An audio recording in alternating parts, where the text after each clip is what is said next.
and I always knew that Palestine was the moral compass. Show me what your position is in relation to Palestine, and I'll tell you who you are. The fact that it's Israel that's committing these crimes. As if, if you hear Western media and Western politicians as well, you will think that some natural disasters are happening, and every once in a while some people get killed. Like a failure to aid, as if aid walks on its own. Yeah. Right? As if aid can travel and can find a GPS on Google Maps or something and find its way to Gaza on its own. We are supposed to be civilians waiting for the state to take the action that it's supposed to take to respect and implement international law. Instead, we have people from all walks of life going and taking ships, right, basic ships, to go and try and bring aid to a starving population without any protection. We have the British Prime Minister saying that he's not even going to protect them and seeing a war criminal in his office. Do you understand the level of things and where they are? And that gives that puts more responsibility on the civilian population. And it reminds us of the older struggles of the civilian population and human rights advocates, whether it's labor, whether it's women's rights, whether it's rights of the colored people, or whatever it is. It's the same thing now, but it's at a much more global scale, because it does not stop with Israel, clearly. And that's what people are seeing now, that, well, hold on a second. This is happening 1, 2, 3, or 5,000 miles away, and my country is taking this position. Why? Judging by what we've seen so far and by what Israel is doing now and how enabled they are, that we're going to see more of this. We're going to see more of this. Now it's the point of no return. Now it's either Israel would continue to expand its genocidal entity and fully control the West Asian region and create the Greater Israel, or Israel is eliminated. Israel as a country formed on Zionism is done.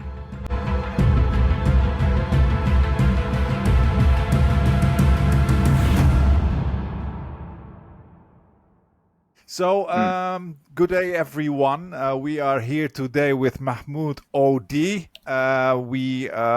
We saw you releasing videos regularly about Palestine. And I think, to be very honest, I think you are one of the most crucial information sources right now online for those of us who are very much involved and interested and worried about what's going on in Palestine. And some people would say Electronic Intifada, I think also a great source. But I really think you are up there. You're always on top of the news, also with local news. So I think that it's very, very good. So, well, first of all, welcome on our small show. Thank you. Thank you. And thank you for having me. Pleasure to be with you. Great, great. So, Mahmood, I actually wanted to ask you a little bit of a personal question first, if I am allowed. And feel free to say to say that you don't want to go too personal. But I was really wondering about your personal story. You're Palestinian, right? And yes. you are from Haifa. Can you tell us a little bit more about your background? How long did you live there? When did you move out? Of course, absolutely. Absolutely. And I mean, I shared part of that story in my book as well. So I was born as a Palestinian in Haifa, in what is called modern day Israel, or occupied Palestine. I've lived there up until I was 21, I believe, or 20, and then I moved to the UK. When I was in Haifa, in my recent years, I worked in journalism and in design as well. So I was writing weekly articles for a newspaper that my manager at the time had set up in the northern city of Haifa, which was for the local community, and that spread out. Then later on, I started to publish more also articles globally on international websites in Arabic as well. Most of them were in relation to Palestine, of course. At the time, there were again wars, especially the one in Gaza in 2008, 2009, which was a very ugly war at the time. We didn't know that we're going to reach today as well and see these levels of much more ugliness. But it was an ongoing theme, really. So, of course, apart from my work online and my writing and journalism, YouTube, all of that, I have my other businesses that I deal with too. But this takes a big part, especially because of the level of importance that it has, seeing as the propaganda machine does not stop. You know, it's not like if I stop for a day, the propaganda is going to stop tomorrow. And that requires a lot of work and a lot of effort and consistency and perseverance. I think where people might get it wrong sometimes is that they expect things to come too quickly. But we need to understand that this is a journey. This is a very, very long battle. And it's about the constant work that you put in every single day. So from my perspective, I view this as a personal obligation. I owe this to our brothers and sisters in Gaza to firstly reveal what's happening on the ground, really. Of course, to an extent, because you can't really come up with everything, but at least cover some of what I share, some of the stories that are happening, and continue to do so, especially seeing as we're not looking at anything that's going to end anytime soon. I think we were in a position before to have a level of de-escalation. Now, clearly, we have passed that point. Now it's the point of no return. Now it's either Israel would continue to expand its genocidal entity and fully control the West Asian region and create the greater Israel, or Israel is eliminated. Israel as a country formed on Zionism is done. This establishment is taken down. They constantly escalate further and further. They come up with more trouble, more problems. And that is something that, well, at least the people around Israel have to understand they have to deal with. The constant talking and condemnation and begging the international community, and we hope and we call and we this and we that, that's not going to work. You need some action here, because if you're not going to deal with the problem, you're not going to make it disappear. You're going to have to go heads on. Now they had an attack against Qatar. Qatar is usually a country that doesn't have any direct involvement and usually is a mediator. As a matter of fact, they helped Israel a lot previously get their people back.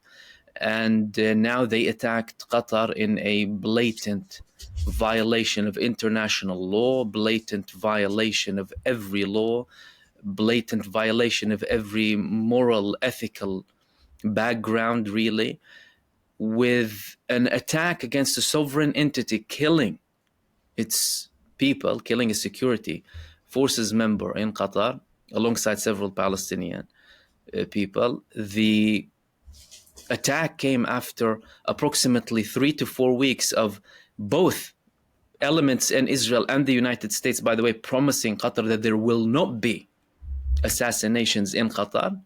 They had to clarify that after the Israeli IDF chief of staff said that we will be hunting down the leaders of the Palestinian resistance everywhere they go. But now we are where we are.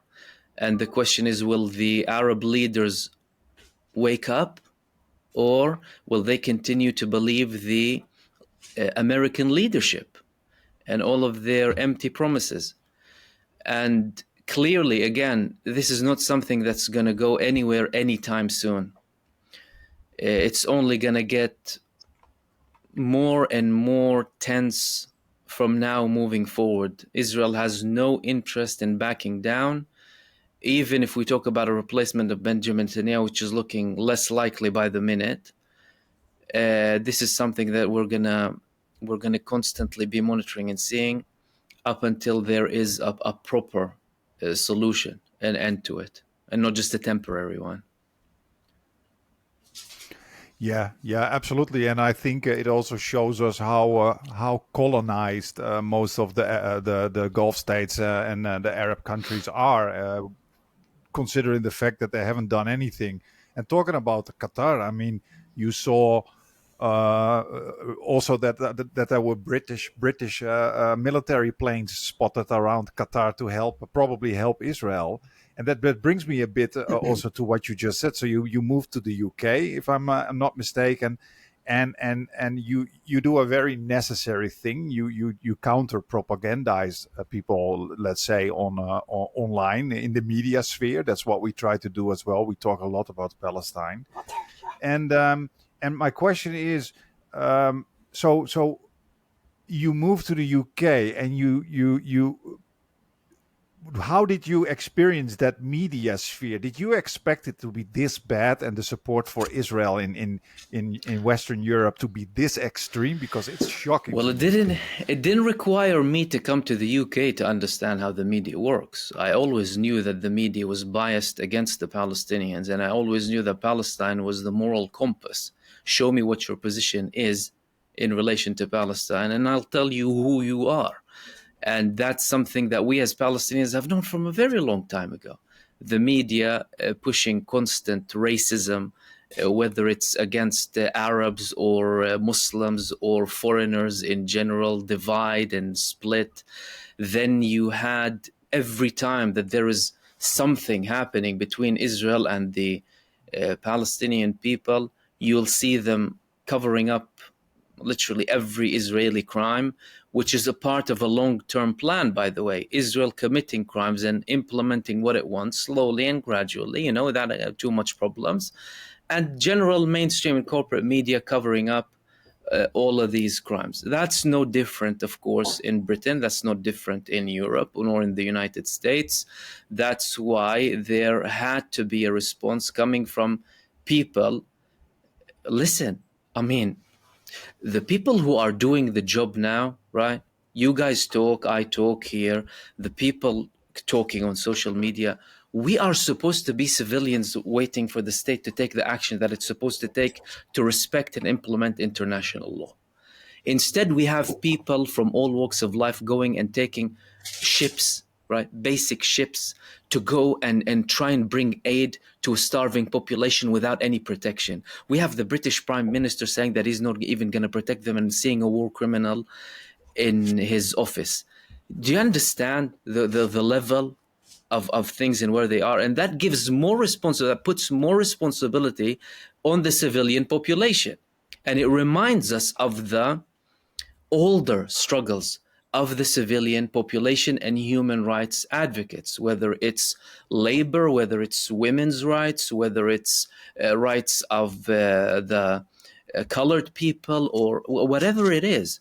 It's the same thing now, but it's at a much more global scale, because it does not stop with Israel, clearly. And that's what people are seeing now, that, well, hold on a second.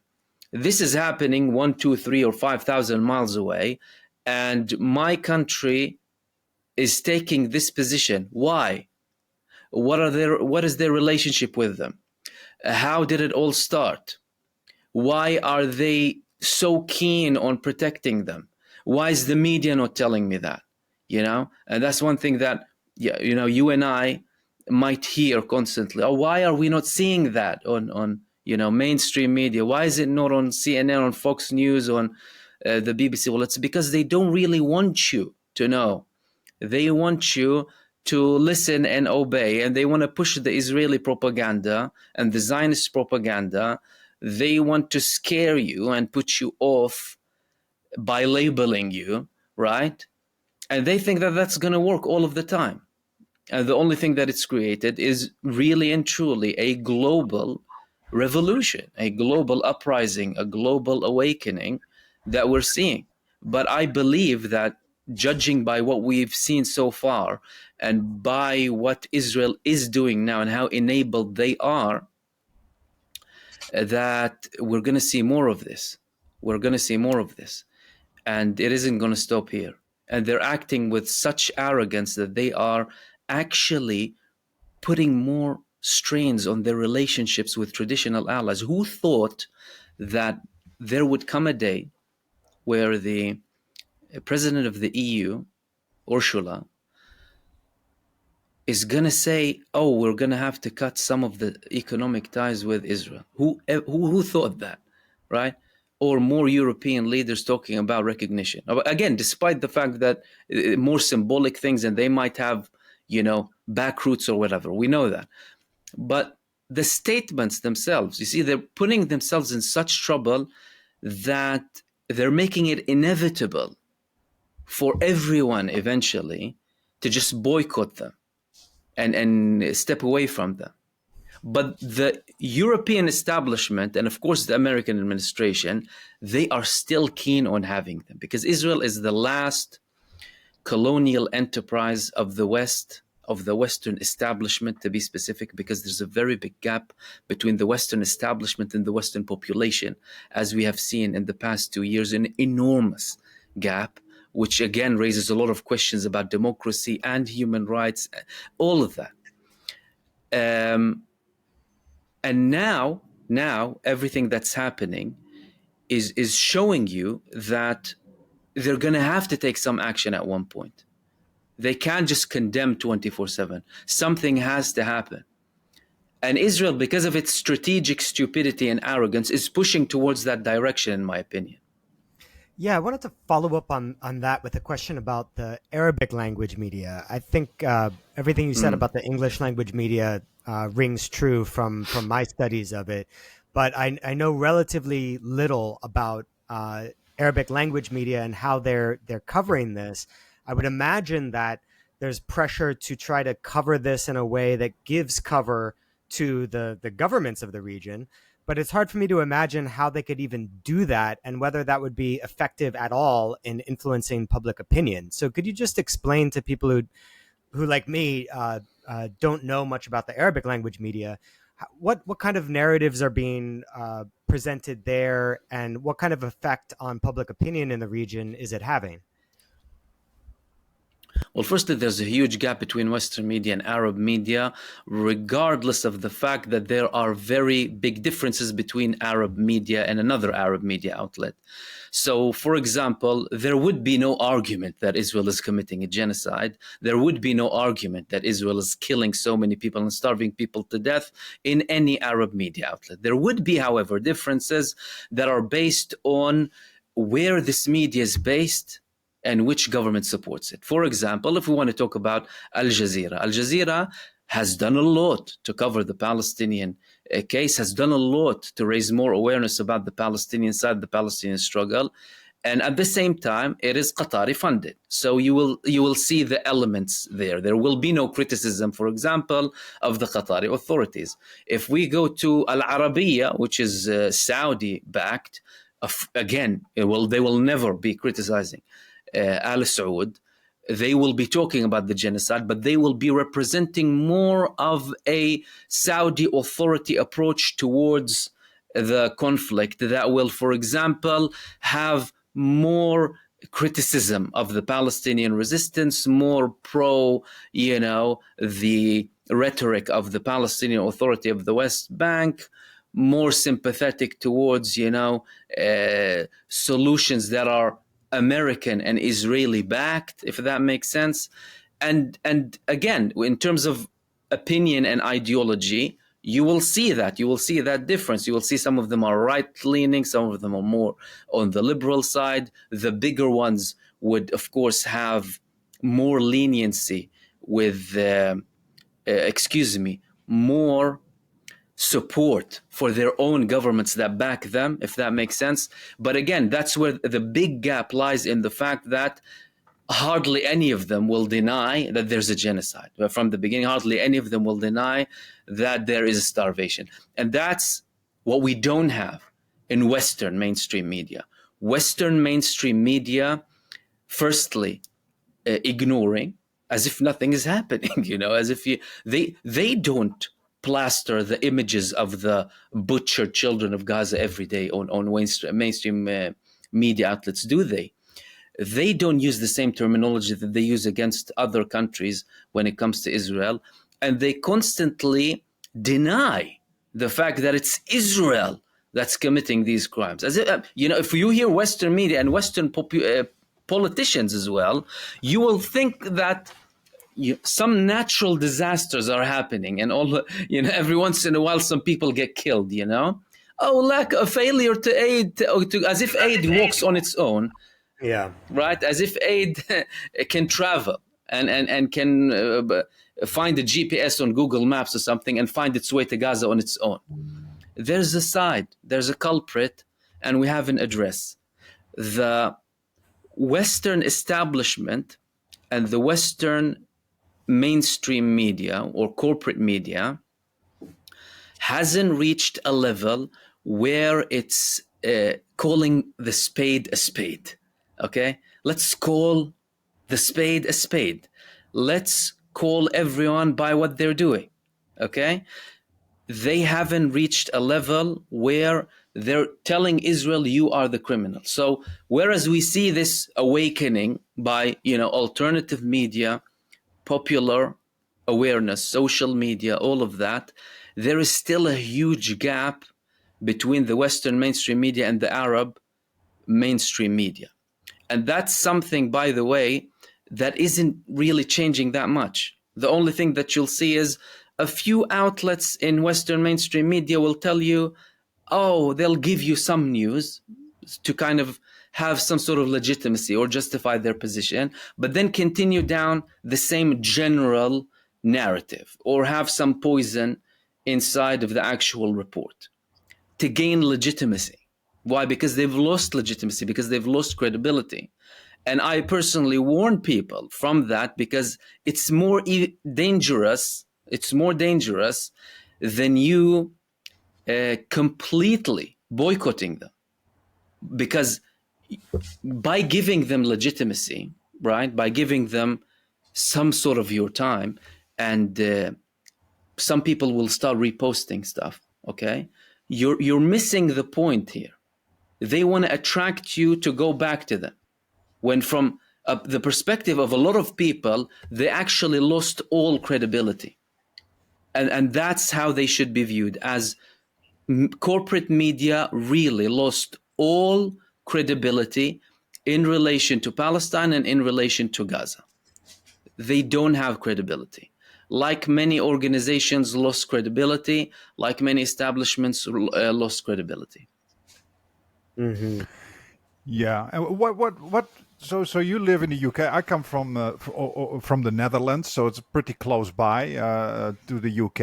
It's also a very Zionist society.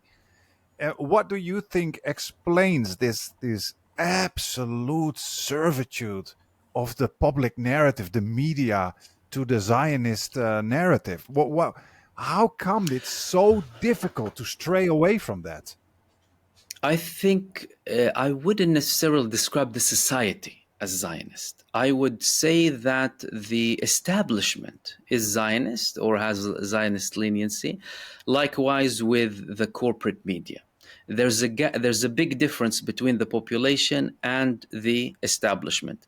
The establishment would want to portray Zionism as a normal thing so that the population would not really criticize it. That's why there were several moves, for example, from British members of parliament to criminalize anti-Zionism by linking it to anti-Semitism, which goes back to the flawed definition itself of the IHRA of anti-Semitism, which links Israel with 7 out of the 14 clauses of their definition of anti-Semitism relate to Israel. Clearly, that's nothing to do with the Jewish people. That's nothing to do with Semitism altogether.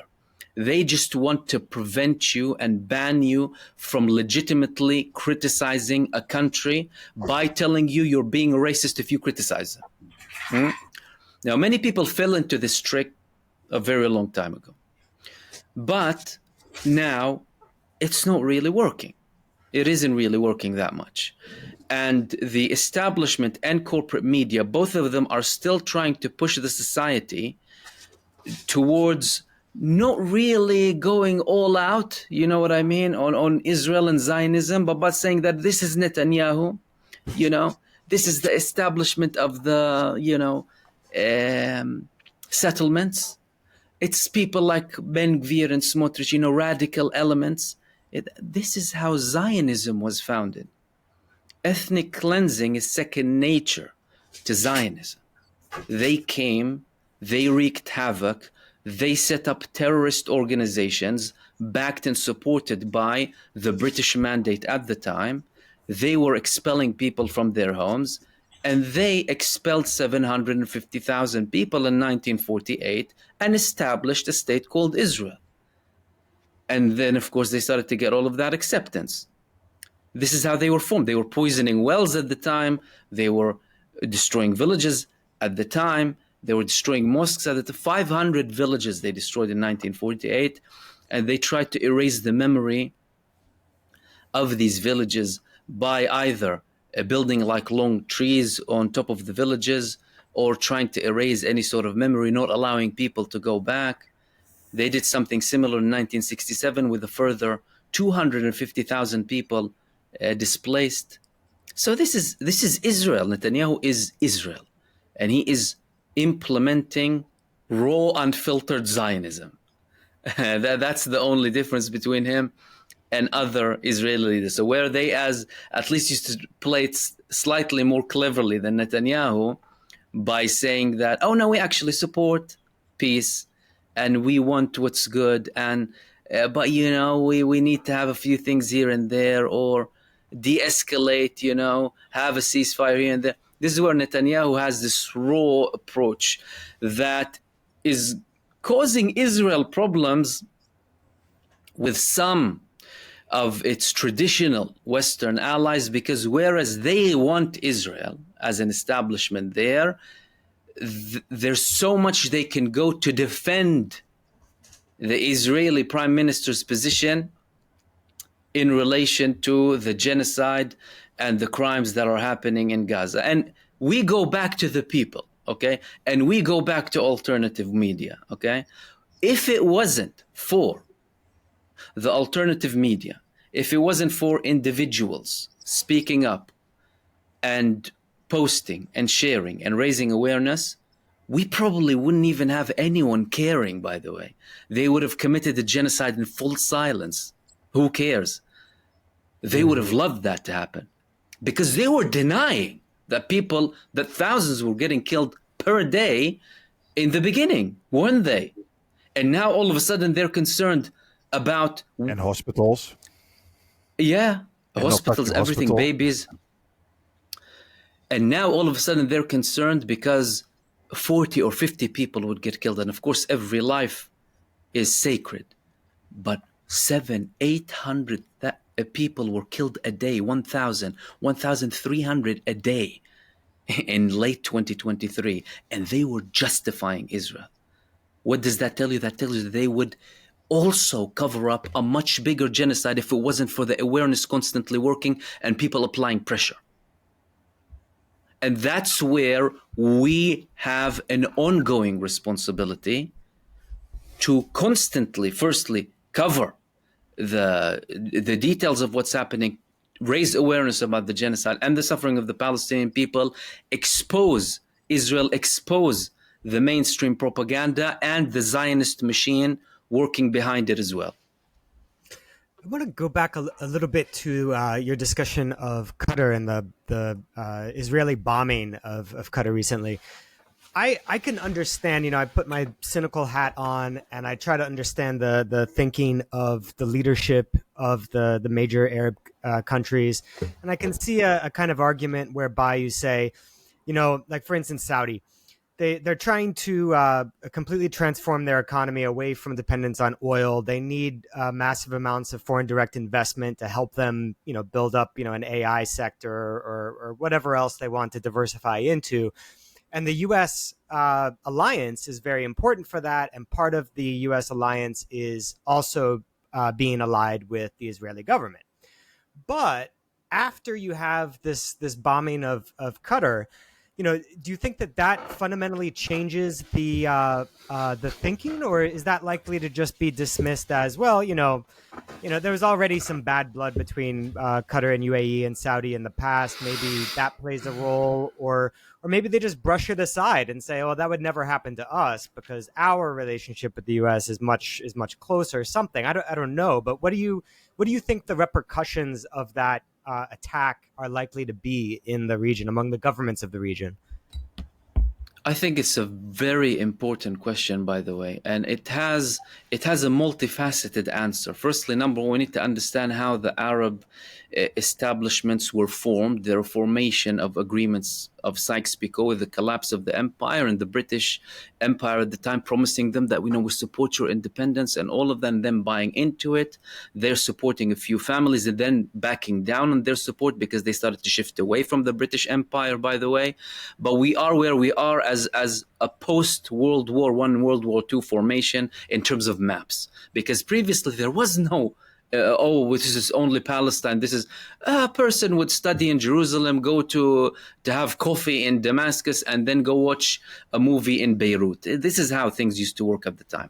But of course, we have this split, we have this formation to control, really, to impose control and have the Western establishment hegemony with Israel as its barking dog or stick in the region that they bash the Arabs with. Now, the Arab countries, as a matter of fact, the Palestinian people, these people only want to live. They just want to live with equal rights and have basic rights. They want to be left alone. But the United States and Israel are not leaving them alone by having this apartheid regime imposed on them. All the Palestinian people want is equal rights, and all of the other Arab states want is just to live normally, a normal life, okay? The Palestinians, of course, are facing ongoing oppression.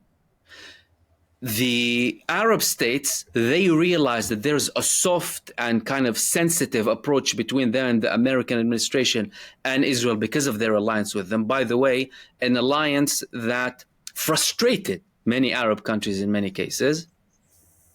However, they've had this ongoing approach based on a philosophy or an ideology in some Arab circles that the United States is the ultimate power. Like some people to this day view the United States as they used to view the United States in the 60s or 70s, let alone post the collapse of the Soviet Union, when people started to feel, or some circles started to feel like there is no hope now and we need to submit to the will of the American empire because there is no even Soviet Union to support us here if we want to take a different approach.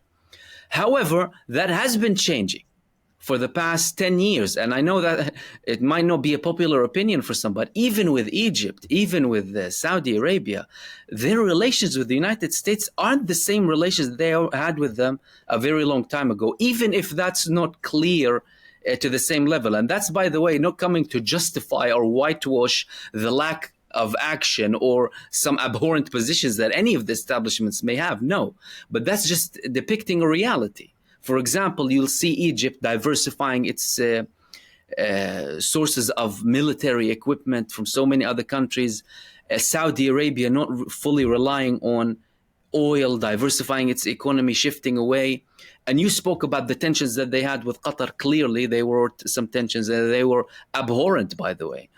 But even those tensions, they were later diffused. The first person who came to show sympathy and solidarity with the Emir of Qatar was the UAE leader. Saudi Arabia said, we have everything at the disposal of Qatar. And regardless of how substantiated these statements are or not, by the way, they are statements. They are saying that we have everything at their disposal. Qatari Emir today for the second time said that we are working on a unified response against Israel. He spoke about Greater Israel risking the Gulf. The Gulf typically, again, what do all of us want as normal human beings? We just want to live. We want good healthcare, good education for our kids. We want to be financially independent. We want safety. We want a basic minimal amount of freedom and liberty just to talk, That's about it. But Israel now in coordination with the United States. And I do hope that Arab leaders recognize this, and the Arab establishment, in full coordination with the United States, is starting to expand its terror and its havoc. Why? Hardly anyone will tell you that Israel targeted 9 countries in the past 2 years. They targeted countries in Europe, Malta, off the coast of Malta, the flotilla, Tunisia now, Africa, and West Asia. How many countries? There's a plan coming here, and Netanyahu is trying to show himself as the new dominant figure of the region, the biggest dictator of the region, if you want. And the Arab states, regardless of how much they don't really want to fight, regardless of how much they're not built to do anything in terms of opposing the United States, by the way, they are facing a critical point now. This is a turning point. And you need to be really in deep, deep sleep to not realize what's happening if you are one of the Arab rulers. They are coming after you. They are viewing your sovereignty as nothing. They are telling you that we are the new power. You either submit or you go down. All of these are threats. All of these are threats, and everyone needs to reassess their previous policies. All of the Arab states need to reassess their previous hostilities. Even the hostilities that they had with Yemen before, as stupid as they were. But even the Yemeni side today, they told them, we are willing to support you. Just have a united front. We're willing to help support Qatar and other Arab states, and we need to come together. You need to understand that this Zionist US administration-led approach is targeting all of us the same. And that's what happens, by the way, when there's inaction. That's one thing that's very important that I would like to add. When you don't respond, hoping that the trouble would stay away from you, when you are facing a vicious, brutal, barbaric enemy in front of you, he comes to bite you. You didn't respond, he's going to come after you. You're showing weakness. That's why I really find it pathetic that some countries will tell you, oh, no, we don't, and no, we don't want to do anything. It's like you haven't even used your financial or diplomatic leverage. Okay? If you don't want to do anything, do you think that they're not going to come after you? Qatar, and we need to also reassess how important or how significant that attack was against Qatar. That was an attack against a sovereign nation, an attack against a mediator, an attack against a country that has one of the biggest US bases in the world, an attack against a country that helped Israel, an attack against a country that has a pivotal role in the strategic stability of the region. And Israel goes and attacks it. That's why it left no option for some Western leaders but to condemn the attack, like even the British Prime Minister had to condemn the attack. It is a very significant attack, and it shows you where things are headed to. And the Arab leaders, if they're not going to realize that they must have a very fierce response to this Israeli aggression, all of them will be expecting Benjamin Netanyahu's terror army to visit them soon. Yeah. Yeah, I agree. But my biggest fear, Mahmoud, is that there is just that their power is too dependent on the Americans. That's what I'm so afraid of. For example, an Al-Sisi, MBS, they're so deeply intertwined with the American, whether it's military aid or whether it's the economy, the oil and the dollar. I'm afraid that they even if they would want to resist, I'm just afraid they can't do it because their position of power is more important to them than to resist against Israel, because they will just lose their beautiful palaces and their beautiful life of power. What do you think about that? I think that you are very right. And that would be one thing that would prevent them from doing so. And that's why I raised this in the form of a question. Will they? Let it sink in? Because their palaces will be collapsing on their head anyway. His palace will collapse on his head, but he has an option.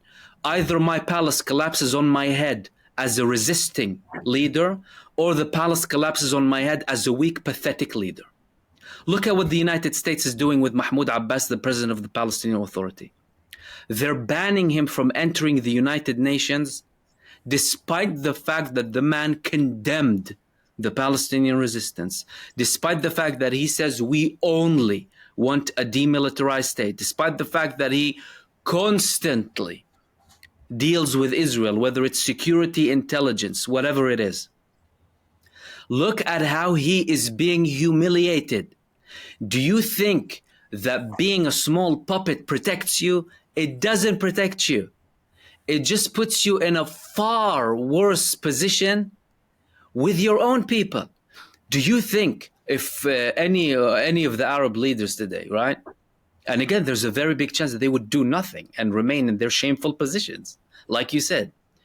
But do you think if they changed position that they will not be supported? They will have the backing of all of the Arab people. They'll have the backing of the global population. You need to use that momentum. You need to use that momentum. Learn. And some Arab leaders would hate that, but learn from Iran instead of having that hostility towards Iran. Iran supports resistance movements, but they never attacked Israel only for attacking Gaza, right? They attacked Israel for attacking Iran or the Iranian consulate or Iranian sovereignty.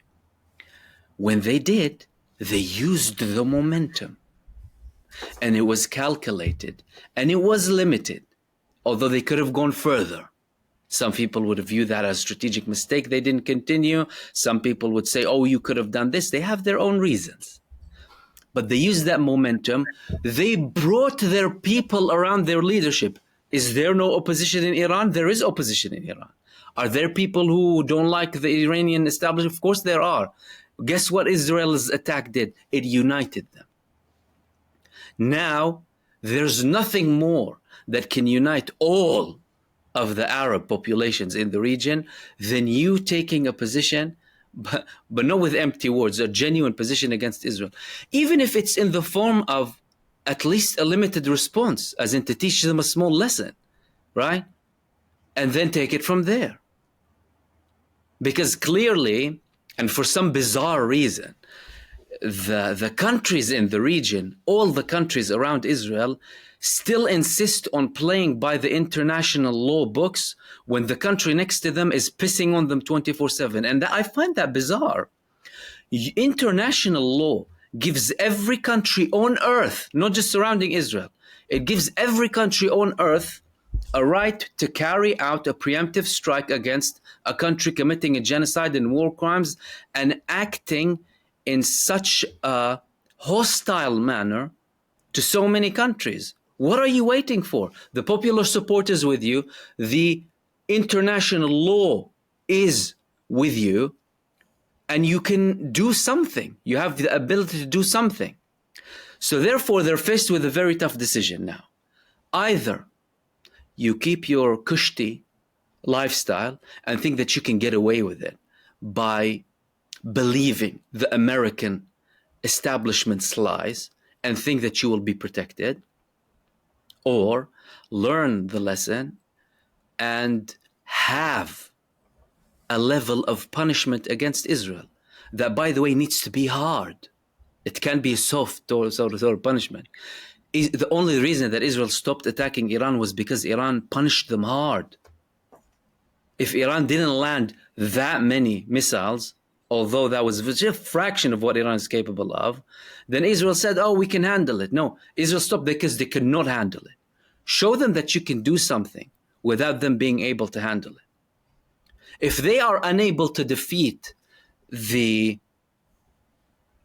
flip-flop wearing Palestinian resistance fighter in Gaza, are you going to tell me that they can take over all of these countries and none of you would, right? Of course, there are things that are special to the Palestinian resistance and their history and their level of unbelievable bravery, that they created a resilient individual before they confronted Israel.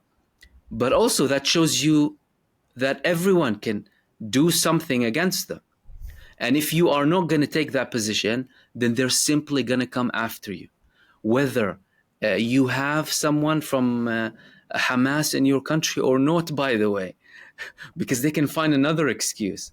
Their other excuse is, well, you allowed the transfer of money to a person who I suspect is bad, and therefore I need to target anything. This is what they've done with the West Bank, right? They will kill your people for it.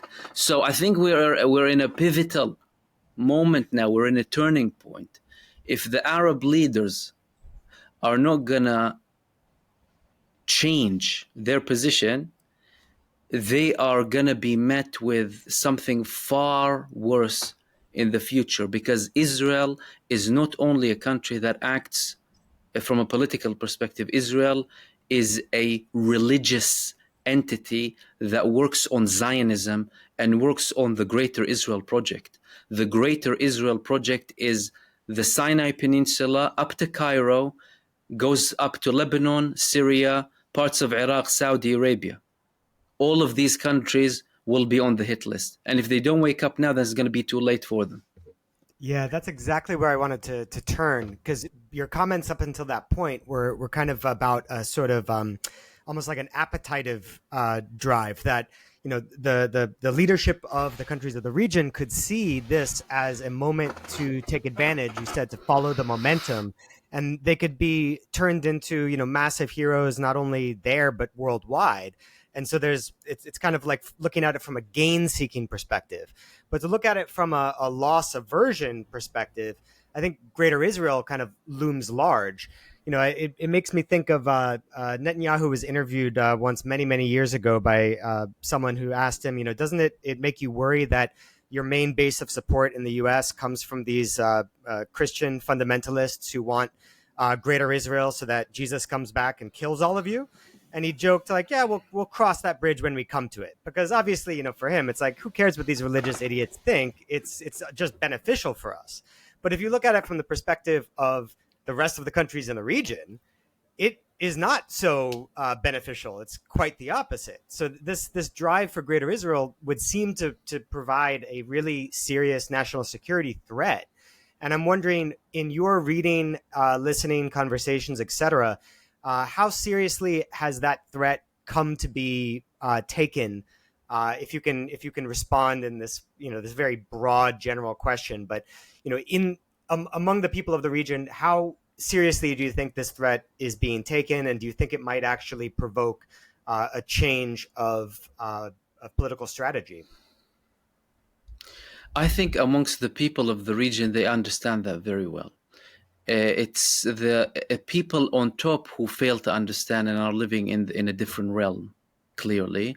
But even that, Israel still managed to do things in the past several years that started to even provoke more moves. For example, we had military drills between Saudi Arabia and Iran. The Saudi defense minister went to Iran, a historic visit that he didn't do for the past, that the Saudis didn't do for over like a decade. We had Jordan making moves that they haven't made in 3 decades, like having the draft, introducing the military draft again. There are very many moves that, by the way, not all of them are published and not all of them are spoken about. But we would be very naive to think that no countries met after they saw how far Israel was going, after hearing Benjamin Netanyahu's statements, and then started to plan at least some sort of measures to protect themselves. If they don't want to attack and they don't want to do anything. However, the statements left no shadow of a doubt.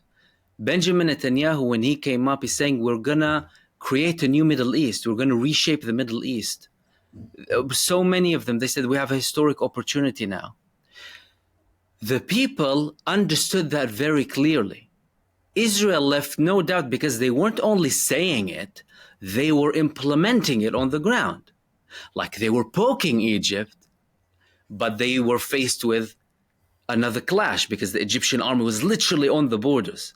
So that was diffused very quickly. They knew we can't mess with them too much. They tried with Lebanon, they still are. They tried with Syria, and they still are. They tried with Yemen, but now Yemen, of course, they continue, and they're introducing now even anti-aircraft missiles. They tried with Iran, they saw response. If they try with other Arab states and they see that there's no response, they'll be greedy and do more. Like what they've done in Syria and like what they've done with Lebanon. They'll become more greedy, they'll introduce more measures. And that's where I think some in the Arab leadership or in the Arab establishments, I am certain that some of them do get the picture. I mean, again, you'd have to be so naive and detached from reality, not to understand that these people are having a new project.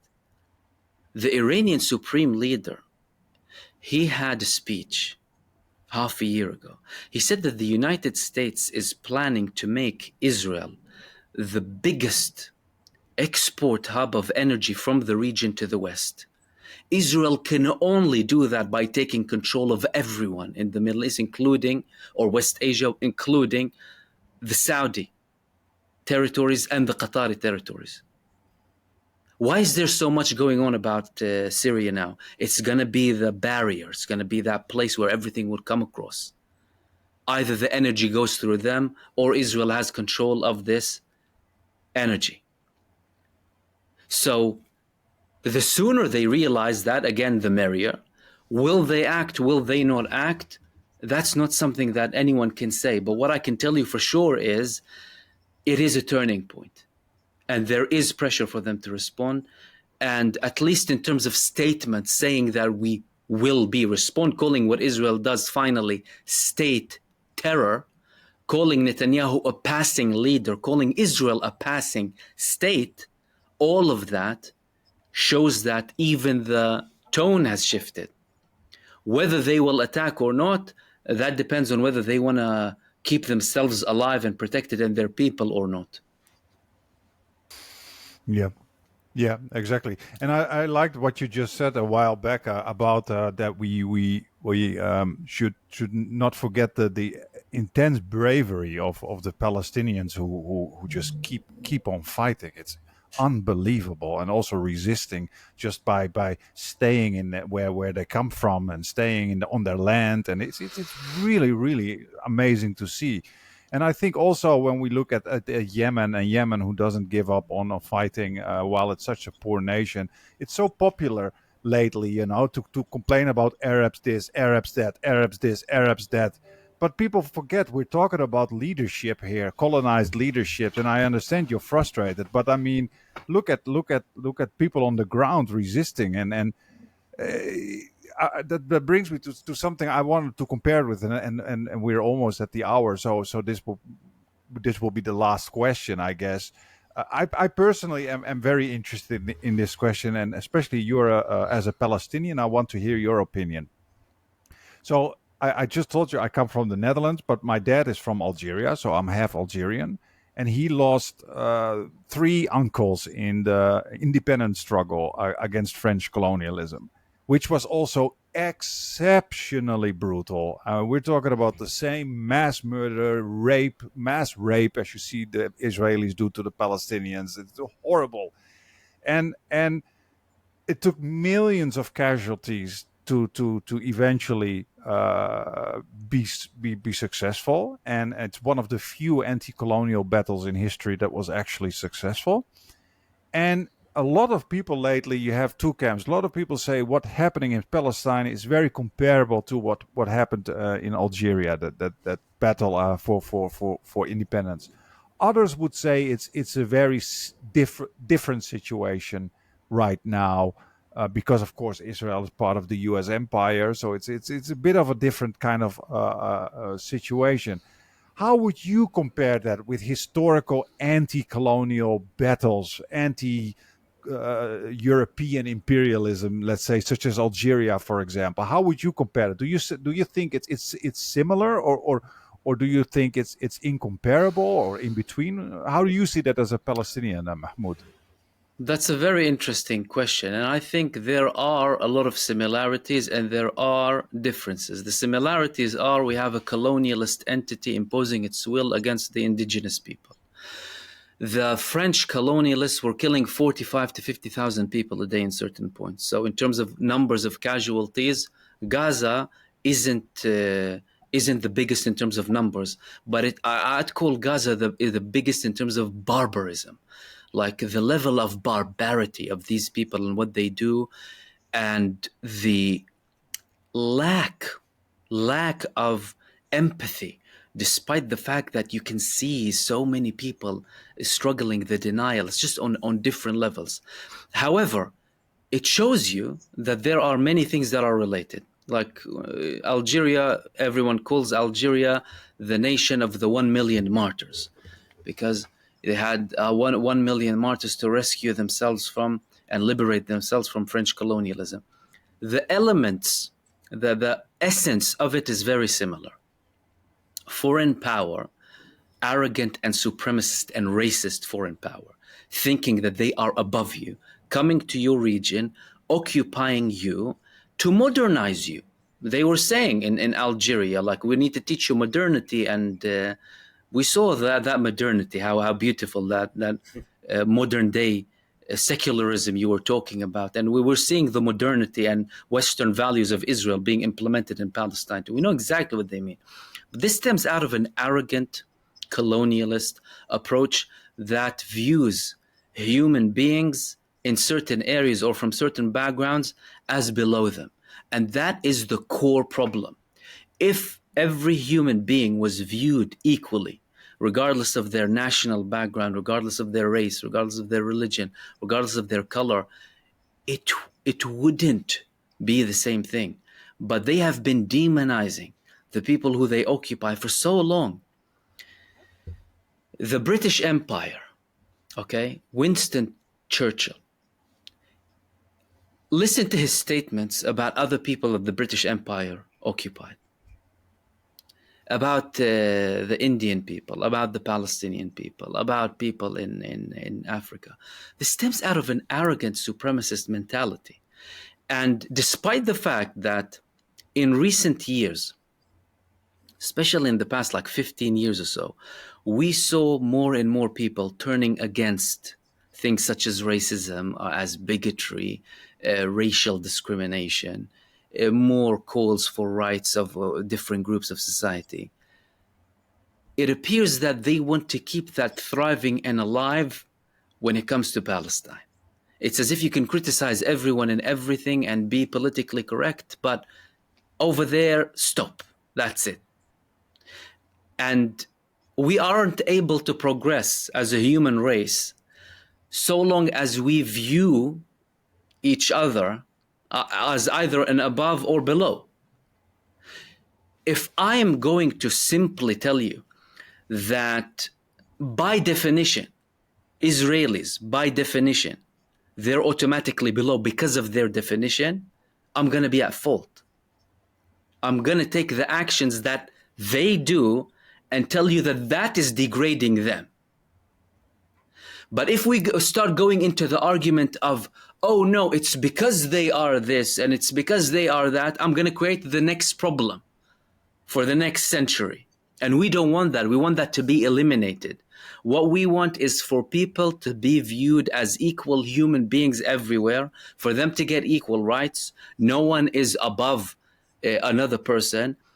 And also, if there are elements in our society, or not in our society, globally, if there are governments, if there are establishments who actually believe that, we need to confront it. Because Israel is a supremacist entity. That shouldn't be something that we can let pass.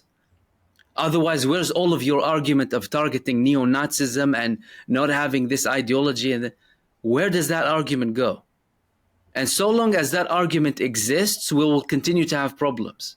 And the moment that we view every human life as sacred and human beings as equal, that's where we can start to look for a better future. Yeah, well said. Yeah. Well said. Well said. Thank you. And yes, and I think that's a perfect optimistic note to end on, Mahmood. Thank you so much for joining us today. Thank you both for having me. This was absolutely excellent, and we will keep following you and also our audience. You must follow his channel. We will link it in the description if you want to keep up to date about Palestine and have a good narrative, not a crappy narrative as in many media channels. Definitely follow you. And then we're gonna end it here. Again, thank you so much. Keep going, and hopefully we will speak in the future again. Indeed. Pleasure. Take care. Thank you. Okay. All right. Thank you. Bye-bye. Bye. حبيت القمر طلع القمر اصطناعي شميت الورد طلع الورد بلاستيكي انا حبيت القمر طلع القمر اصطناعي شميت الورد طلع الورد بلاستيكي تكتيكي تكتيكي